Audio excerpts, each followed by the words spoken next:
Welcome to Daily English Practice. Let's start today by having you picture a highly specific but incredibly common scenario. Oh, I think I know where this is going. Yeah, so imagine you've been studying English for, I don't know, 11 straight years. You are the absolute star of your class back home. Right, pulling the top scores. Exactly. Getting straight A's on every single complex grammar test they put in front of you. You know all the rules, you know the obscure exceptions, and you even know the exceptions to the You're exceptions. the kind of student that makes a university admissions board just light up. Yeah, you've got this vocabulary that's so advanced, you know how to casually drop in fancy multi-syllable words, words like perspicacious and erstwhile into an essay. Which is incredibly impressive on paper. It is. You have what anyone looking at your transcripts would call perfect textbook proficiency. You just feel invincible. Invincible is the perfect word for it. So armed with all this academic confidence, you tack your bags. Right. You move across the world to Brisbane, Australia for this massive new job opportunity. You step into your very first team meeting, ready to dazzle everyone with your impeccable, perfectly constructed sentences. And then reality hits. Oh, it hits hard. Your new boss looks at you regarding a project and just says, yeah, nah, and you freeze. Because your brain is completely short-circuiting trying to parse that two-word phrase. I mean, is it yes? Is it no? Exactly. Yeah, nah violates every grammatical binary you have ever been taught in those 11 years. So you're standing there buffering like an old computer, you just nod and hope for the best. But then it gets worse, doesn't it? Oh, it gets so much worse. You go to lunch with your new coworkers, and you're expecting these polite, formal conversations that you practiced in your audio listening exercises. Like the ones in the CDs that come with the textbooks. Yeah, the really slow, clear ones. Instead, they're firing off words like arvo, servo, heaps good, and she'll be right. And you have this terrifying, sinking realization right there in the restaurant. Your perfect English is basically useless. Yeah. Useless. The English you spent over a decade meticulously mastering is completely useless in the real world. It's a profoundly humbling reality check. Mm-hmm.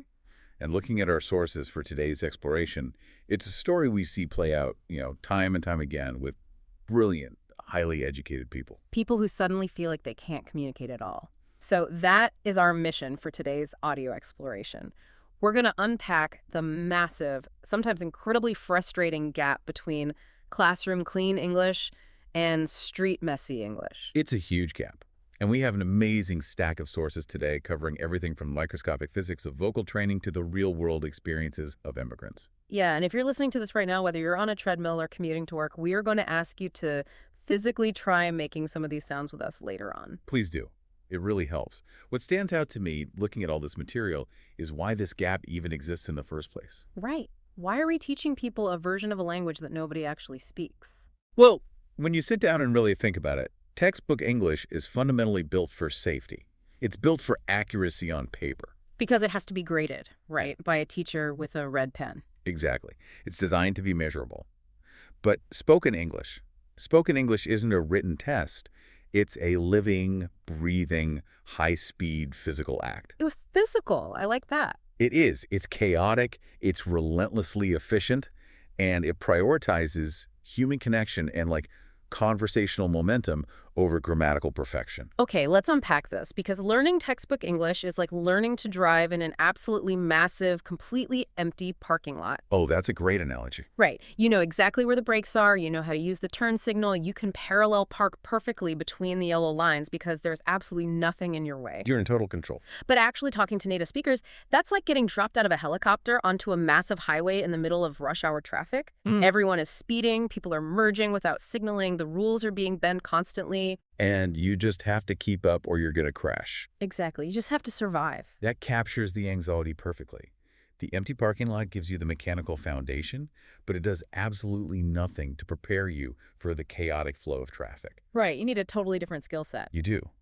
And to understand how to merge into that rush hour traffic without panicking, we first have to look at how native speakers actually choose their words when they're behind the wheel. Right. Because before we even get to how words physically change in the mouth, which we will absolutely get to because the mouth mechanics are wild, we need to look at the actual choice of words. Because that shifts dramatically when native speakers open their mouths.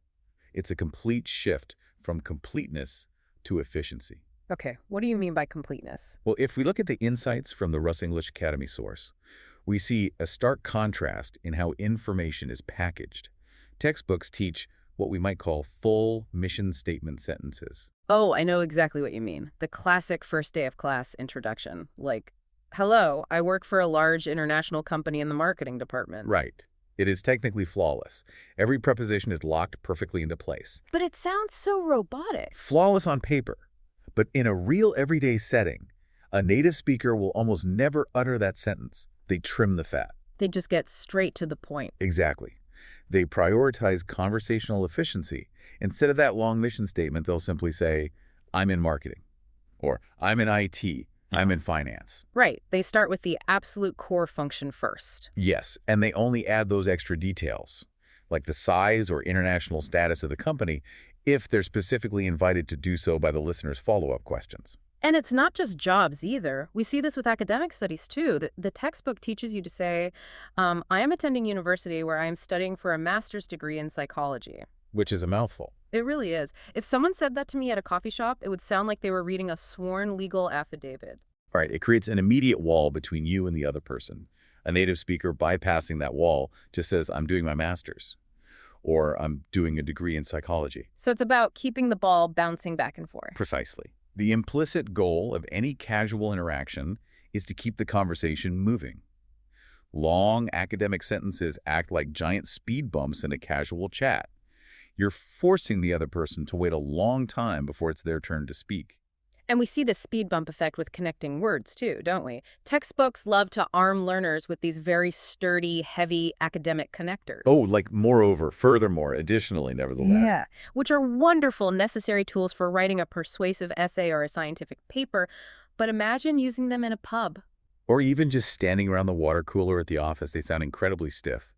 Real spoken life uses lighter, more flexible connectors. Like anywhere also. Yeah, anyway, also another thing. Or these short little introductory runway phrases like, the thing is, the problem is. Which brings us back to that incredible story from the NerdBot source about the Vietnamese learner who moved to Brisbane. Yes, the one who is totally overwhelmed. We have this brilliant student who knows words like erstwhile, but she's getting totally bypassed by coworkers using rapid-fire, almost aggressive slang. Arvo for afternoon, servo for service station. Right. Her academic vocabulary wasn't just useless, it was essentially a foreign language in that specific cultural context.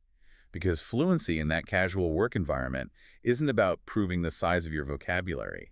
It's about demonstrating that you're part of the group. Let me push back on this a little bit, though. Put yourself in the shoes of someone who just moved to a new country for a job. Okay, I'm there. If you are in a professional setting, say you're at work, talking to your new supervisor or a senior project lead, isn't it incredibly risky to drop the formal grammar? You're worried about sounding unprofessional. Yeah. Doesn't swapping out a strong, intelligent word like furthermore for something as casual as anyway make you sound uneducated?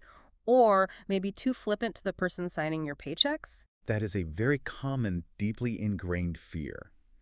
And looking at the psychology of language learning, it's completely understandable why someone would think that way. You want to sound smart. Exactly. You want to prove you deserve to be there.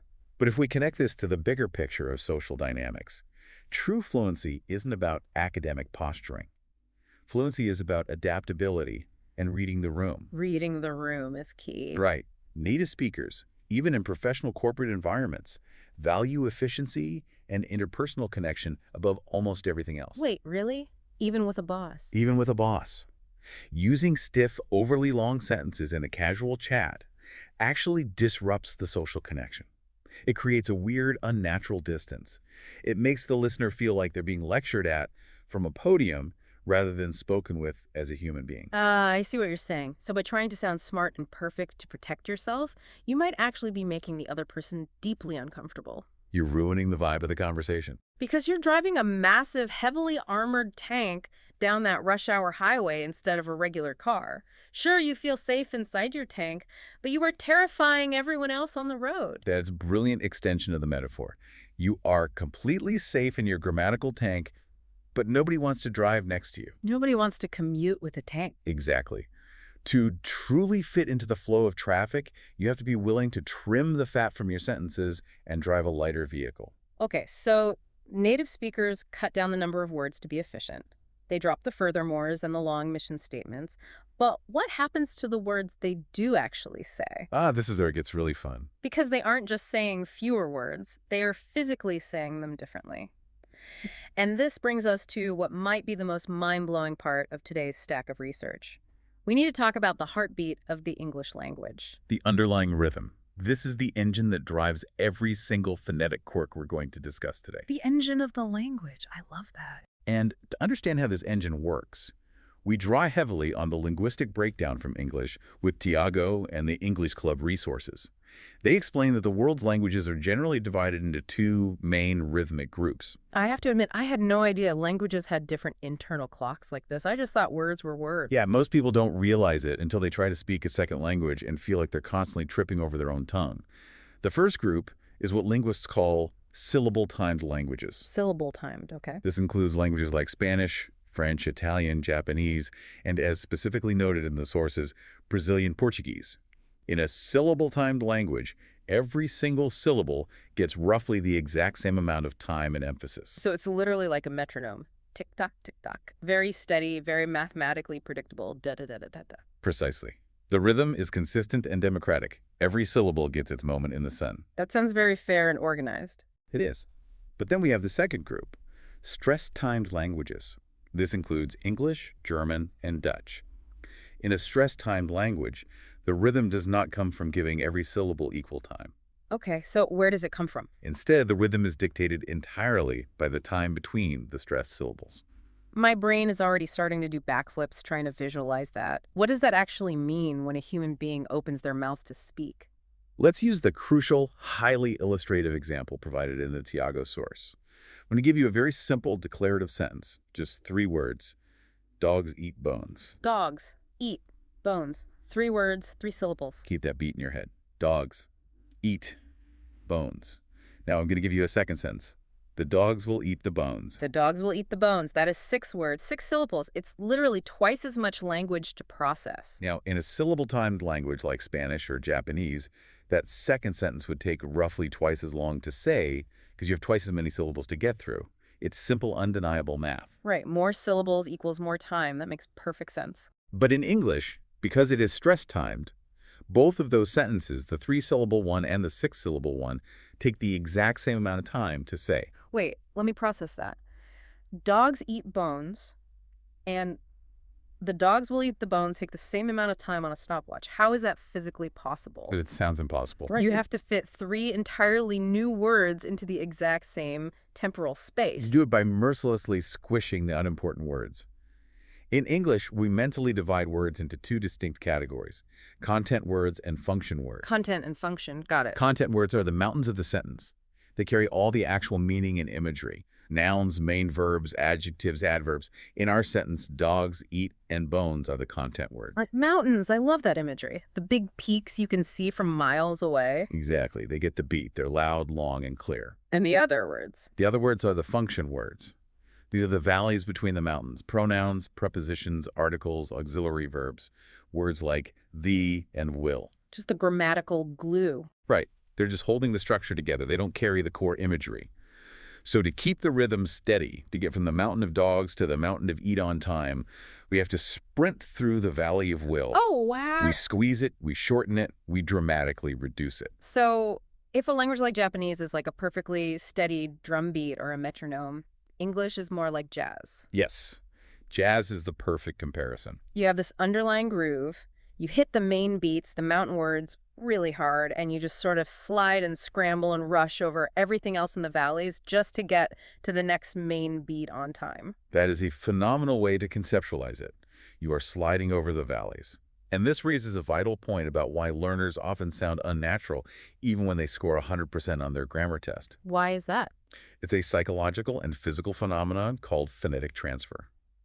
Your brain has spent your entire life mastering the steady, predictable, democratic metronome rhythm of your native language. Right. It's hardwired into you. So when you try to speak English, your brain automatically applies those old, deeply ingrained rules. You try to give every single English syllable its full, proper, equal pronunciation. Because you're trying to be correct. You see the word will spelled out on the page, so you pronounce the full word will. It feels like the right thing to do. But by trying to be correct, you accidentally destroy the entire rhythmic foundation of the language. To a native English speaker's ear, if you give every syllable equal weight, it sounds robotic. It sounds incredibly flat. It totally kills the groove. It does. And most importantly, it actually strips the sentence of its meaning because the native ear relies on those big mountain words popping out from the quiet valleys to understand what is actually important in the sentence. Because if everything is loud, nothing is loud. Which leads me to wonder about the physical act of speaking. Because if we are rushing through these valley words, these function words, just to keep this jazz rhythm going, what do those words actually sound like? They change completely. Right. How do we physically perform them in the mouth? We can just speak twice as fast, right? The tongue and lips have to be doing something fundamentally different. You're entirely correct. We don't just speed up the recording, we fundamentally change the shape of the sounds. Yeah. And this brings us to the absolute secret weapon of fast, natural English speech: weak forms and the schwa. The schwa. Every time I hear that word, it sounds like a mystical martial arts move or some ancient secret. What actually is it? The schwa is represented in the International Phonetic Alphabet by a symbol that looks like an upside-down lowercase e. And it is, without a doubt, the single most common vowel sound in the entire English language. Wait, more common than A, E, I, O, or U? The vowels we actually learn in school. Vastly more common, especially in connected everyday spoken English. And the key to understanding the schwa isn't about memorizing spelling. It is about understanding how it's physically produced in the human body. Okay, take me through the physical production.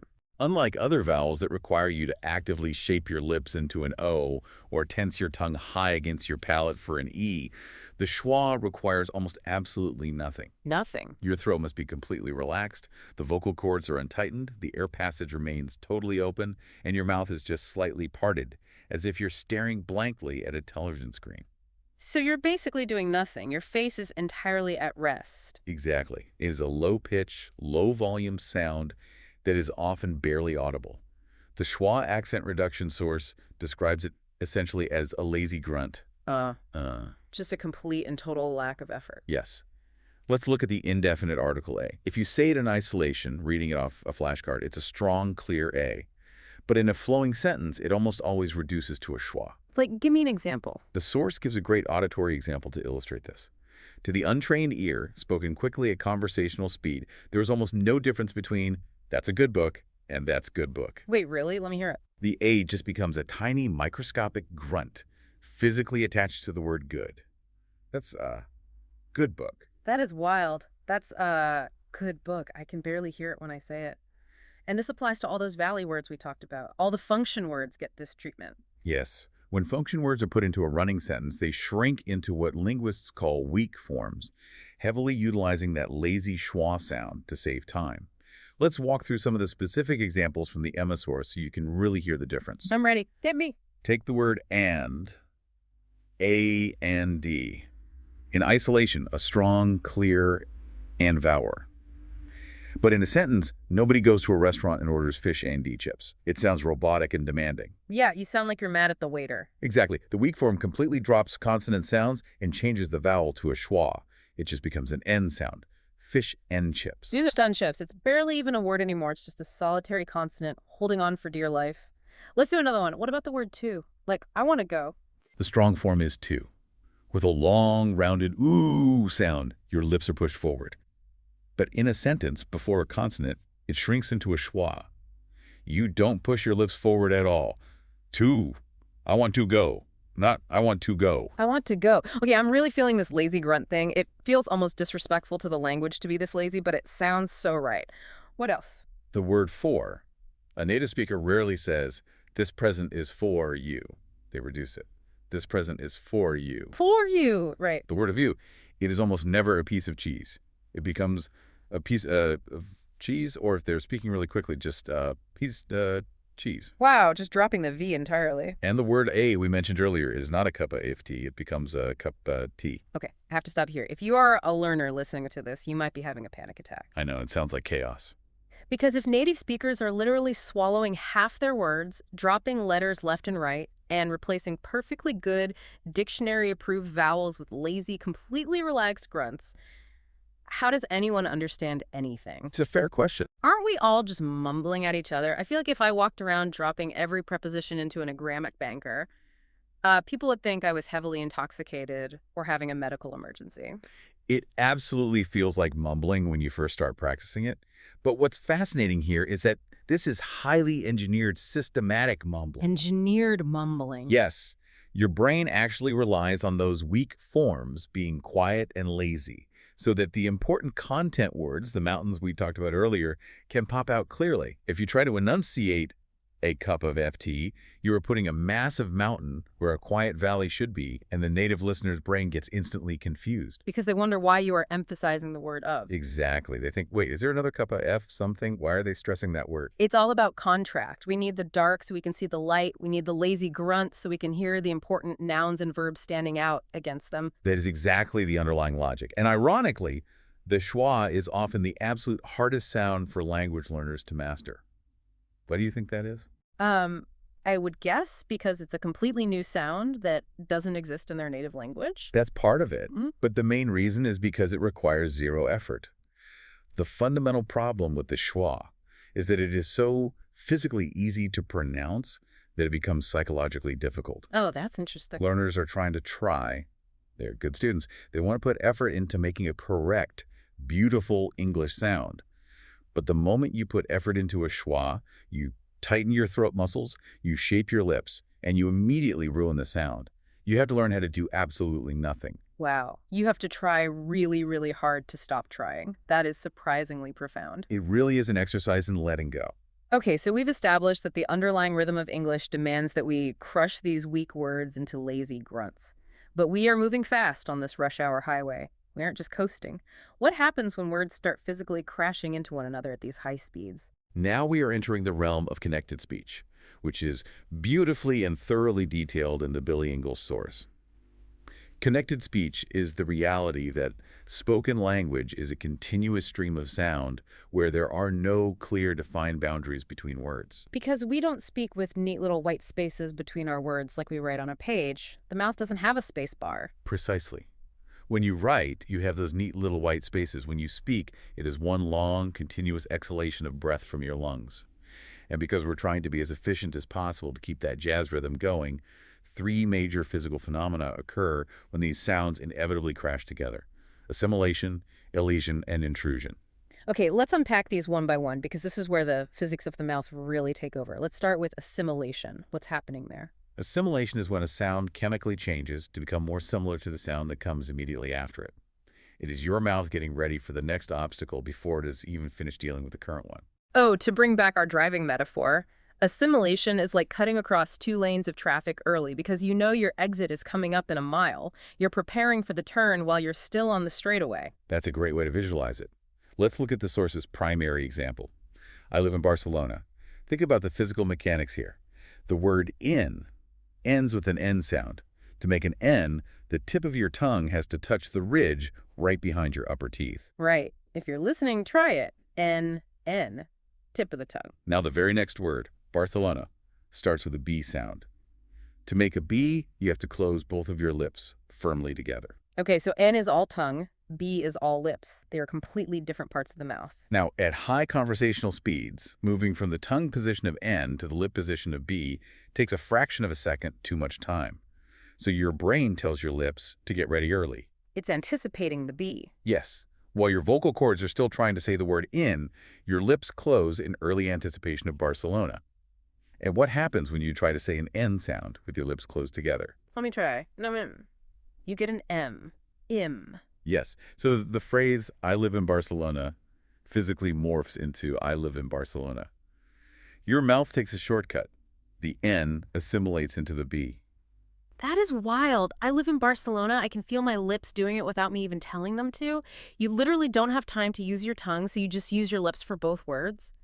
What's another example of this lane cutting? Take the phrase 10 coins. Let's look at the mechanics again. 10 ends with an N again, the tip of your tongue on the roof of your mouth. Coins starts with a hard K sound. To make a K, the very back of your tongue has to move all the way to the back of your throat to block the air. Okay, so tip of the tongue in the front to the back of the tongue in the throat. That is a really long physical journey for the mouth to make in a split second. Too long for connected speech. So the back of the tongue moves back early, and instead of finishing 10 with the tip of the tongue, you produce an NG sound in the back of your throat, exactly like the sound at the end of the word sing. It becomes 10 coins. 10 coins. So I'm at the arcade asking the cashier for 10 coins. That is assimilation. The sounds are physically bleeding into one another to save travel time in the mouth.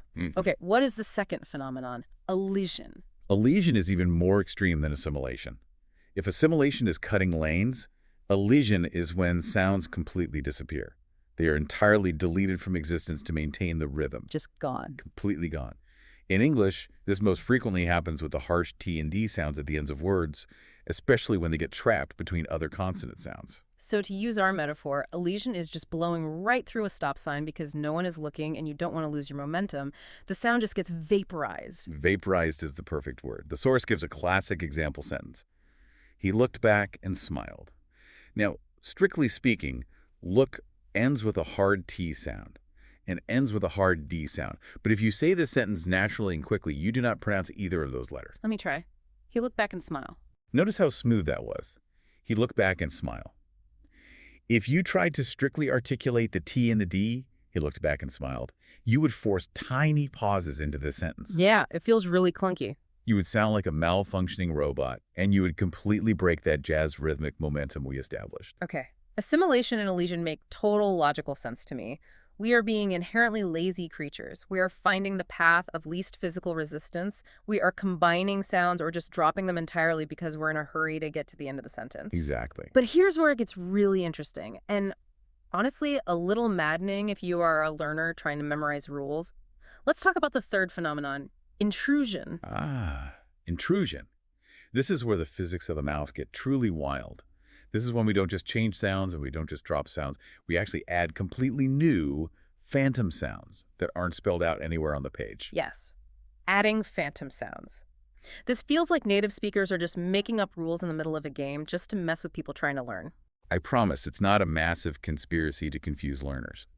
There are only 3 sounds that typically intrude in English: the W sound, the Y sound, and the R sound.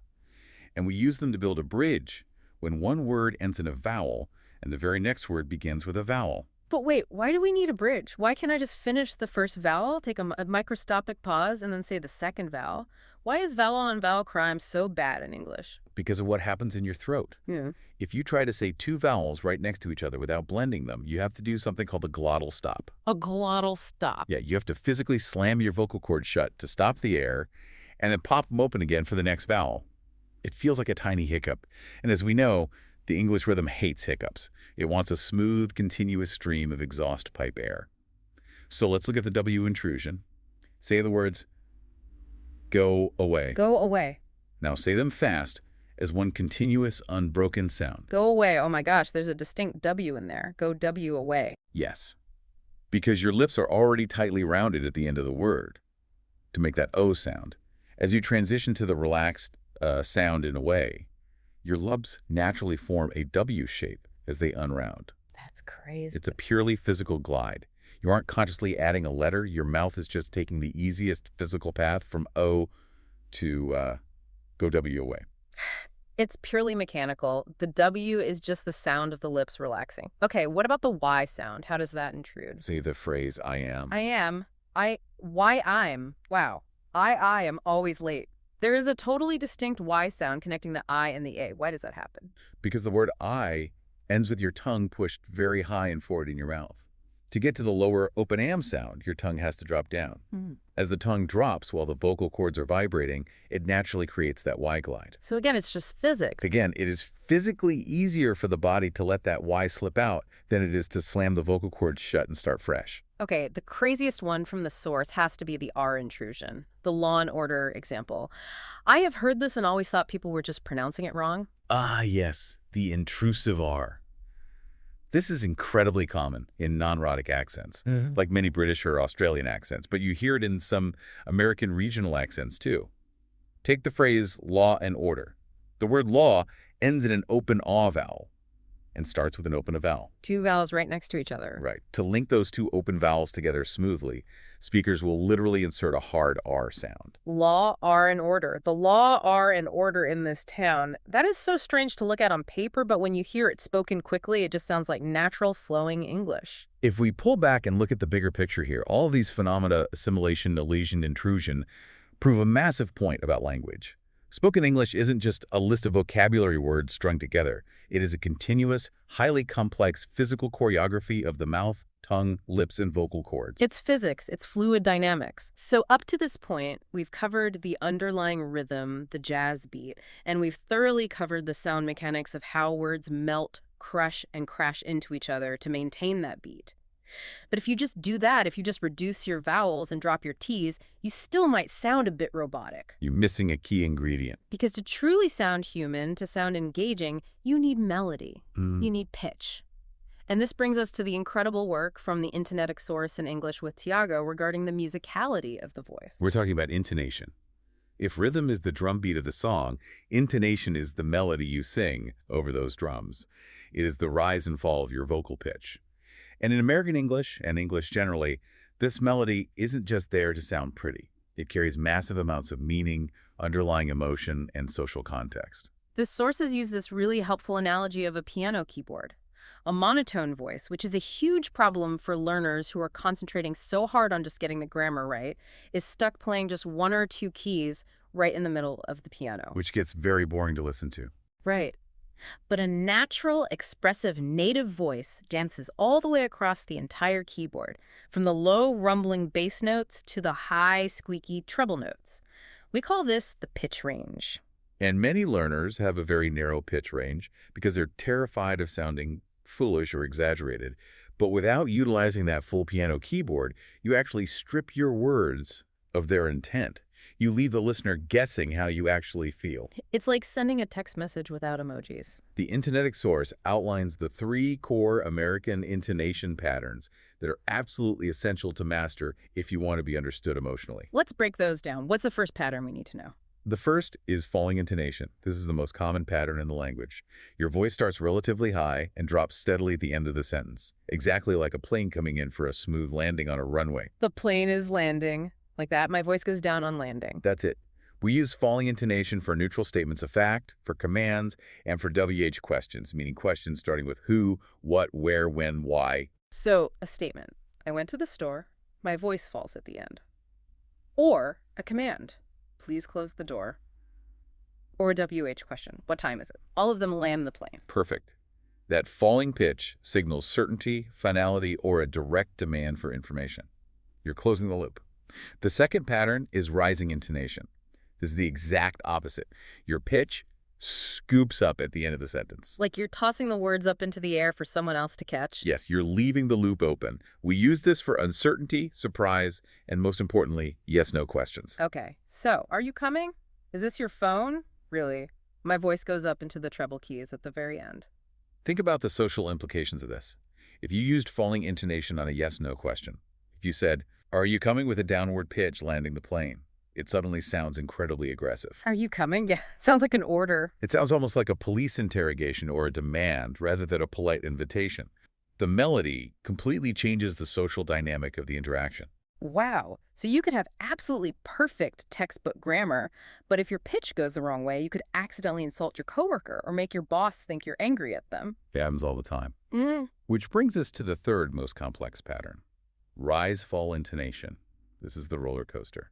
Your voice sweeps up high and then immediately drops low. This is used for offering choices, for emphasizing items in a list, and for expressing strong emotion or heavy sarcasm. Okay, give me an example of the choice one. How does that sound? Do you want coffee or tea?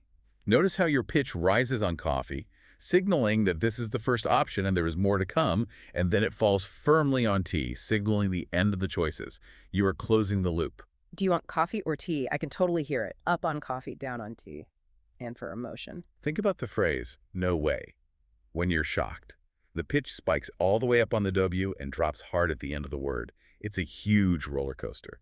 And this roller coaster of pitch can completely change the factual legal meaning of a sentence without changing a single vocabulary word. Oh, this is the Tiago example, right? Yes, Tiago gives a brilliant, famous linguistic example of this, using a simple 7-word sentence. I didn't say he stole the money. Oh, this is fascinating. Let's play with this. 7 words. I didn't say he stole the money. If I say it totally flat, monotone, just playing one key on the piano, I didn't say he stole the money. It just sounds like a boring, factual, legal statement. No underlying emotion. But what if you take your pitch, spike it high up on the keyboard, and heavily stress the word he? I didn't say he stole the money. Oh, wow. The melody just changed the truth. Now I'm heavily implying that someone else stole it. Maybe she stole it or they stole it. I know who did it, but it wasn't him. Exactly. The meaning shifts completely. Now shift that pitch spike earlier in the sentence to the word didn't. I didn't say he stole the money. Now it sounds incredibly defensive. I am completely denying that those words ever left my mouth. Maybe I implied it, but I didn't say it. Let's try one more. Spike the pitch on money. I didn't say he stole the money. Oh, now I'm saying he stole something else. He stole the car, he stole the jewelry, but he definitely didn't steal the money. The exact same 7 words, but the melody completely rewrites the truth of the sentence. And here is the physical reality. Doing this requires energy. Tiago points out that a monotone voice is often a low-energy voice, powered by very shallow chest breathing. To hit these high-pitched notes, to emphasize these content words and ride that roller coaster, you physically need to power your voice with diaphragmatic breathing, deep belly breathing. Right. He talks about this, the engine of the voice. You have to breathe deep into your stomach so you have the literal air pressure in your lungs to push those important mountain words out into the world. I've actually tried this exercise at home, and I have to be completely honest with you. Yeah. When I practice this, bouncing my pitch up and down the keyboard, doing this belly breathing, pushing the words out with all this energy, I feel like a theater actor who is completely overacting on stage. I feel ridiculous and fake. Is it supposed to feel this weird? I am so incredibly glad you brought that feeling up because Tiago addresses this psychological hurdle directly. And his advice is deeply validating for any learner. If it feels uncomfortable, if it feels fake, you're doing it exactly right. Really? If I feel like a total imposter, I'm on the right track. Yes. Think back to that phonetic transfer we discussed earlier. Your brain is desperately trying to use the musical rules of your native language because those rules feel like you.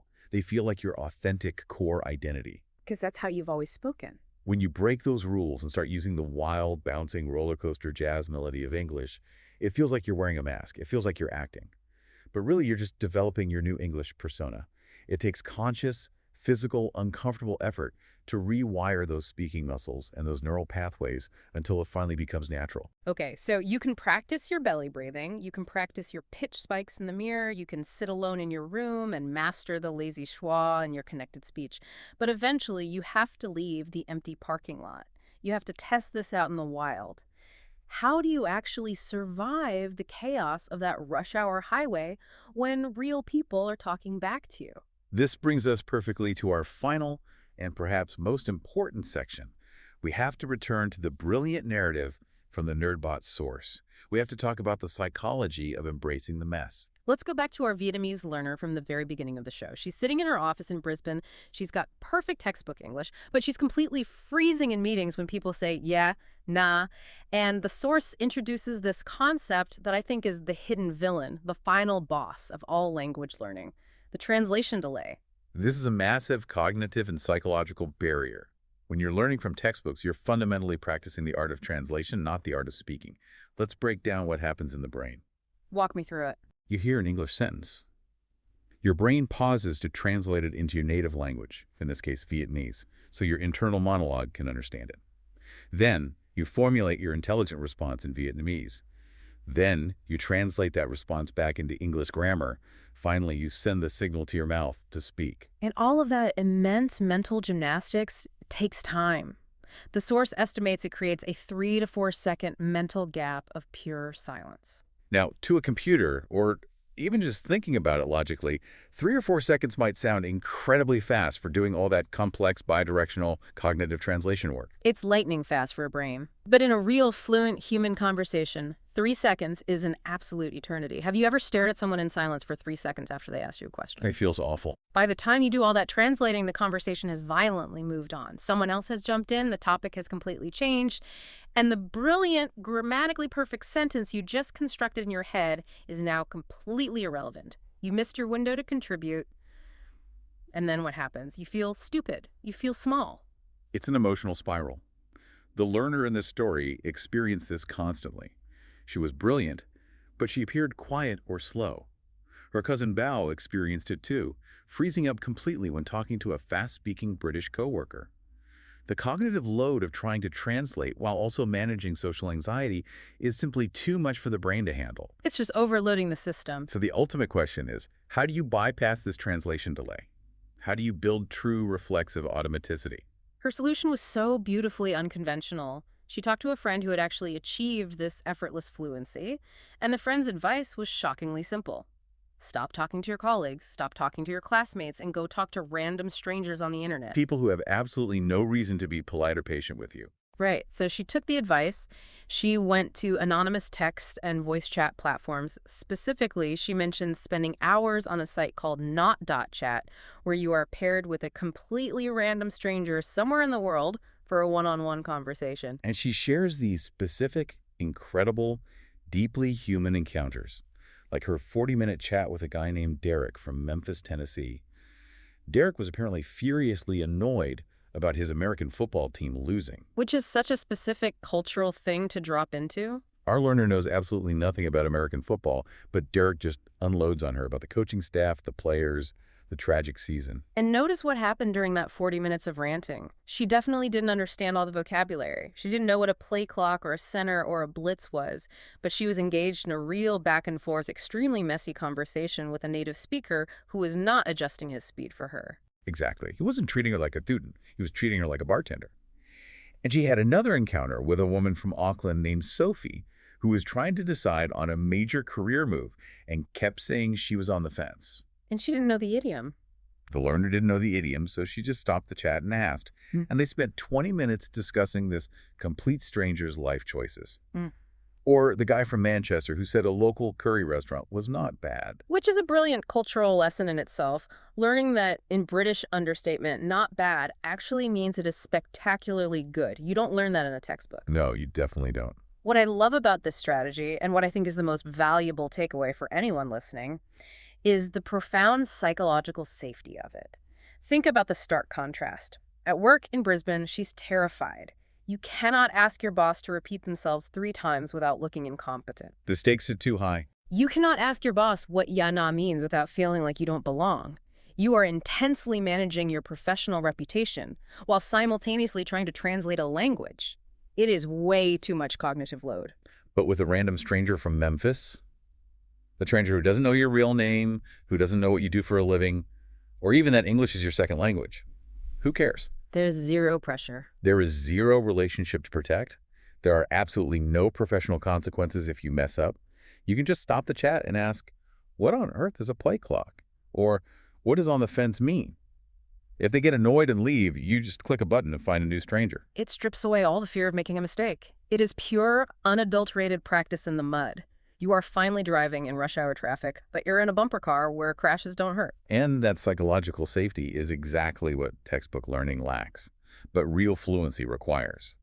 Textbooks are structured, clean, and entirely predictable. You know exactly what grammar point chapter 4 is going to test you on. But real life has no chapters. But real fluency requires you to practice messy English. The utter unpredictability of talking to a random stranger online, where they use heavy regional slang, bizarre idioms, trailing thoughts, and chaotic sentence structure, forces the learner's brain into a state of survival mode. It forces the brain to finally abandon the translation delay and start processing the language directly, building true automaticity. And the proof is in the results. She noted that after a few months of doing these random, chaotic chats in her room while her flatmate watched TV, she started having these miraculous moments where she wasn't translating anymore. She was just responding. She was just understanding English in English. The double processing vanished. When someone asked a question, the English response just arrived in her mouth. Because she had finally stepped off the empty parking lot, stopped worrying about getting a perfect grade, and spent enough time driving in the chaos of rush hour traffic. She learned how to flow with the rhythm. Okay, wow. We have covered an incredible amount of ground today. We've gone from the rigid, sterile safety of textbook grammar to the wild, beautifully messy reality of street English. We really have. We've seen that to truly master this language, You have to be willing to let go of the illusion of perfection. You have to embrace conversational efficiency over academic posturing. Right, dropping the You furthermores. must understand that the fundamental jazz rhythm of English demands that you squeeze the small words into weak forms and lazy schwas while hitting those mountain content words hard. You have to let the words physically crash into each other in your mouth. You have to cut lanes with assimilation, run stop signs with elision, and build bridges with intrusion. It's all connected. You have to bounce your pitch wildly across the entire piano keyboard, breathing deeply from your belly, even when it makes you feel like an overacting theater student trying to win an Oscar. And ultimately, you have to throw yourself into the unscripted, chaotic reality of everyday conversation, bypassing that translation delay by talking to strangers and leaning fully into the mess. It is an intense, exhausting, but totally rewarding journey. But as we wrap up today's session, looking at all these sources, it brings up a really profound philosophical question about what it means to learn a language. It does. When you finally do all this, when you successfully let go of the comforting, predictable metronome rhythm of your native language, when you start using the lazy grunt of the schwa instead of your native vowels, blending your words together and adopting this new, highly melodic, bouncing English pitch, are you losing a piece of your native identity? That's the fear, isn't it? Or are you actually giving birth to a brand new version of yourself, uniquely shaped by the language you're bravely stepping into? A brand new persona built entirely out of jazz rhythms, phantom letters, and messy conversations with strangers. What an incredible thought to leave on. Thank you for joining us for today's daily English practice. If you found this helpful, please like, comment, share, and subscribe. See you next time.